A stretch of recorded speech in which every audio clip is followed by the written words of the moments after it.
Guys, আজকে আমি পাতাকপি দিয়ে বড়া বানাবো। আসসালামু আলাইকুম গাইস, সবাই কেমন আছেন? আমি পাতাকপি নিয়ে নিলাম। এখন আমি এটার সাথে অ্যাড করব আটা, আর তার সাথে অ্যাড করব একটা ডিম, স্বাদ মতন লবণ আর কাঁচামরিচ।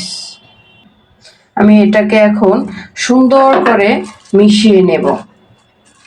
যেন সুন্দর করে মিশানো হয়ে যায়, আমি হাত দিয়ে মেখে নেব ভালোভাবে। দেখতেই পাচ্ছেন আমার পাতাকপিটা সুন্দর করে মাখানো হয়ে গেছে।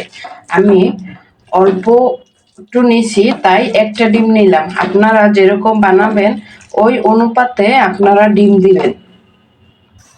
আমি চুলায় প্যানটা বসাইলাম, প্যানটা গরম হয়ে গেল।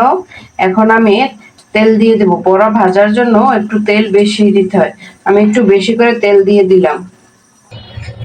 দেখতেই পাচ্ছেন আমার তেলটা গরম হয়ে গেছে। এখন আমি সুন্দর করে দিয়ে দিব, এক এক করে এরকম সুন্দর করে ডো মতো করে দিয়ে দিব। আর আপনারা জালটা একটু নিবা নিবা দিবেন, তাইলে যদি বেশি দেন তাইলে উপর দিয়ে পড়ে যাবে, ভিতর দিয়ে হবে না। আমার ডিম একটু কম হয়ে গেছিল, পরে আমি আর একটা ডিম অ্যাড করেছিলাম।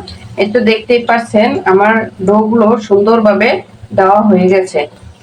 আমার এক পাশ ভাজা হয়ে গেছে। এখন আমি সবগুলো সুন্দর করে উল্টিয়ে নিব। আমার সবগুলো কিন্তু উল্টানো শেষ। দেখতেই পাচ্ছেন কি সুন্দর এক পাশ ভাজা হয়েছে। দেখতেই পাচ্ছেন আমার ভাজা কিন্তু কমপ্লিট হয়ে গেছে। সুন্দর করে এপিস ওপিস ভেজে নিয়েছি। আপনারা কে কোথা থেকে দেখছেন অবশ্যই কমেন্টে জানাবেন। দেখুন আমার বড়া ভাজা অলরেডি শেষ। অনেক মজা হয়েছে খেতে। আল্লাহ হাফেজ।